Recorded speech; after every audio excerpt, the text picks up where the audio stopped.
بسم اللہ الرحمن الرحیم۔ السلام علیکم ورحمۃ اللہ وبرکاتہ۔ میں ڈاکٹر نازیہ آج اس ٹاپک پہ بات کرنا چاہتی ہوں، یہ کہ ہم زیادہ سینسٹیو کیسے نہ بنیں۔ ٹھیک ہے، آپ کو پتہ ہے کہ لوگ جو ہے نا بہت زیادہ ڈپریس رہتے ہیں، کوئی پریزنٹ میں یا پاسٹ میں جو کسی نے ان کو کوئی ایسی بات کہہ دی، کسی نے ان کے دل کے اوپر اپنے سخت الفاظ کے ساتھ نہ کوئی ایسا وار کر دیا ہوتا ہے کہ وہ جو ہے نا بس انہی باتوں کو سوچتے رہتے ہیں، اور یہ کہ وہ کبھی روتے ہیں، کبھی غصہ کرتے ہیں، انہی باتوں کو لے کر بیٹھے رہتے ہیں۔ زندگی کے کئی دن، کئی مہینے، کئی سال انہی چیزوں میں گزار دیتے ہیں، اور کبھی کبھی تو اتنا اثر لیتے ہیں کہ وہ اپنی زندگی کا وقت، بلکہ اپنا بزنس، اپنا پروفیشن، سب کچھ ضائع کر دیتے ہیں، اپنی جوانی ضائع کر دیتے ہیں۔ تو یہ ہمیں نہیں کرنا ہے، ہمیں اس چیز کو سمجھنا ہے، ٹھیک ہے؟ کیونکہ اب اس کا سولوشن کیا ہوگا کہ ہم نے جو ہے نا یہ سوچنا ہے کہ دیکھیں ہم پاسٹ کو چینج نہیں کر سکتے۔ اب جو کسی نے کچھ کہہ دیا نا، اب آپ چینج نہیں کر سکتے۔ اب جتنی بار اس میں جاؤ گے نا، آپ کو سیم الفاظ ملیں گے، سیم سچویشن ملے گی، اور آپ بار بار جا کے اس چیز کو اور مضبوط کرتے ہو، اس کے بارے میں سوچ کے کہ اس نے مجھے یہ کہا تھا، وہ کہا تھا۔ اس کے بارے میں جب آپ سوچتے ہو تو آپ سیم فیز میں چلے جاتے ہو، آپ کے دماغ میں سیم ہارمونز، وہ جو ہے نا ڈپریشن والے سارے ہارمونز، انڈورفنز وغیرہ نکلتے ہیں، اور اسی طرح آپ کو تکلیف ہوتی ہے جبکہ پہلے دن اس واقعے کے وقت ہوئی تھی۔ تو آپ اس کو بار بار ری انفورس کرتے ہو، تو ٹھیک ہے، تو یہ آپ نے نہیں کرنا۔ اب آپ بار بار اس کو جو ہے نا سوچنا چھوڑ دو، اور کسی کو کہنا بھی چھوڑ دو۔ اگر آپ نے تھوڑا سا کسی سے بات کر کے اپنی وینٹیلیشن کر لی ہے تو وہ ٹھیک ہے، لیکن اب بار بار اس کو مت کرو، ٹھیک ہے؟ اب اس کو جو ہے نا وہ چیپٹر کو کلوز کرو، اور ایک جو ہے نا اپنے آپ کو مضبوط کرو، آگے بڑھو، اور یہ سوچ لیں کہ یہ شیطان کا وار ہے۔ شیطان تو چاہتا ہی ہے کہ ہم کسی بات کو لے کے، کسی واقعے کو لے کے ہم جو ہے نا بس بیٹھے رہیں۔ اور دیکھیں یہ گھر گھر کی کہانی ہے، یہ ہر ایک کے ساتھ ہوتا ہے۔ ہر ایک کی زندگی میں کوئی نہ کوئی ٹاکسک لوگ ہوتے ہیں جو کچھ نہ کچھ کہہ کے ہی جاتے ہیں، ان کا تو کام ہی یہ ہے، اور کئی دفعہ ان کو پتہ بھی نہیں ہوتا، اور ان کی عادت ہوتی ہے ہر کسی کو جو کچھ نہ کچھ کہہ کے ہی جانا ہے۔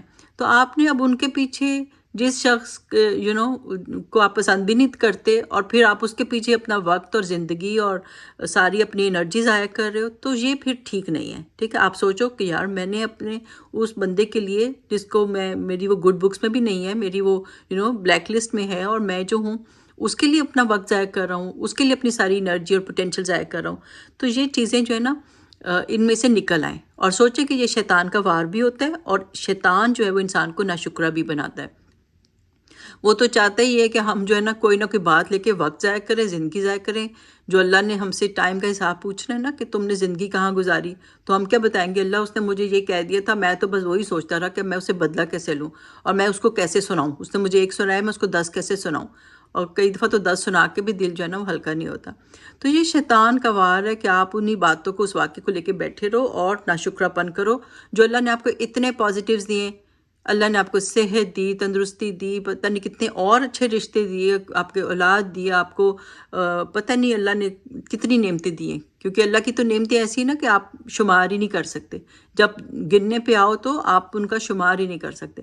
تو اب ساری ان کو زیرو کر کے تو جو ہے آپ جو ہے نا اس واقعے کو لے کے بیٹھے ہوئے کہ اس نے مجھے کہا تو کہا کیوں ایسے، تو اب میں اسے بدلہ کیسے لوں۔ تو یہ سب چیزیں جو ہے نا شیطان کے وار ہیں، ان کو سمجھیں، زندگی کے پازیٹیوز کو دیکھیں اور شکر گزار بنو۔ اب یہاں پہ نا مجھے ایک حضرت عمر رضی اللہ تعالیٰ عنہ کا ایک واقعہ بھی یاد آ رہا ہے کہ وہ ایک دفعہ جو ہے نا انہوں نے ایک آدمی کو سنا کہ وہ جو ہے وہ کہہ رہا تھا کہ مجھے قلیل میں سے کر دیں، تو اللہ تعالیٰ مجھے قلیل میں سے کر دیں۔ تو انہوں نے کہا کہ یہ تم کیا کہہ رہے ہو اور کیسی دعا مانگ رہے ہو؟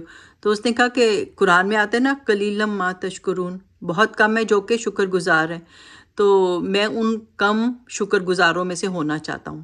تو حضرت عمر بھی بہت امپریسو ہے کہ واقعی بات تو بہت اچھی ہے، کیونکہ شیطان نے کہا تھا نا کہ اللہ آپ کے بہت کم بندے جو ہے نا وہ شکر گزار ہوں گے، ان کو ناشکرہ بنا کے رہوں گا۔ تو ہم نے اس بار کو سمجھنا ہے، اور ہم نے جو ہے اللہ کا شکر گزار بننا ہے، ٹھیک ہے؟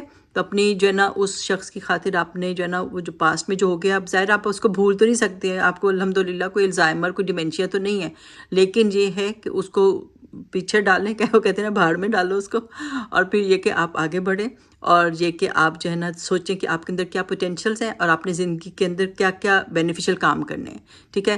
آپ اپنی صحت کا خیال کریں، اچھے اچھے کھانے کھائیں، یعنی کہ اچھے کھانے سے مراد ہے کہ پھل فروٹ اور ساری ہیلدی چیزیں کھائیں، اپنا ایکسرسائز کریں، اپنے آپ کو روز واک کرنے کے لیے لے کے جائیں، اور پھر اس کے بعد سوچیں کہ آپ کیا کیا بینیفیشل کام کر سکتے ہیں، آپ کیا جاب کر سکتے ہیں، آپ کیسے سوسائٹی کو فائدہ پہنچا سکتے ہیں، کیونکہ ہمیں سوسائٹی کے اوپر جو ہے وہ بوجھ نہیں بننا، بلکہ ہمیں سوسائٹی کے اوپر جو ہے وہ پازیٹیو کام کرنے ہیں۔ ٹھیک ہے. تو آئی ہوپ کہ اس ویڈیو سے آپ نے سیکھا ہوگا اور اس اس واقعے کو، اس ایونٹ کو بالکل بھاڑ میں ڈالیں اور آگے بڑھیں انشاءاللہ. رمضان میں سب کو معاف کر کے تو آگے انٹر ہوئیں انشاءاللہ. تو یہ کہ معاف جب کر دیں گے تو سب سے زیادہ فائدہ آپ کو خود ہوگا، آپ کا دل صاف ہوگا، آپ کے اندر سکون آئے گا، آپ ایک پرسکون انسان بن جاؤ گے. اور اس شخص کو آپ اللہ کی خاطر معاف کر دو. اگر اس نے خود سوری نہیں بھی کیا تو کوئی بات نہیں، آپ نے اس کو معاف کیا، کیونکہ جو اللہ کی خاطر معاف کرتا ہے اللہ اس کو جنت میں گھر دیں گے انشاءاللہ. جنت کے اطراف میں، جنت کے سبب میں گھر ملتا ہے جو حق پہ رہتے ہوئے جھگڑا چھوڑ دیتا ہے. تو آئی ہوپ اس سے آپ نے سیکھا ہوگا اور انشاءاللہ آپ معاف کر کے اپنی زندگی کو خوشگوار اور خوبصورت بنائیں گے اور ہیپی رہیں گے. Okay, take care. اللہ حافظ.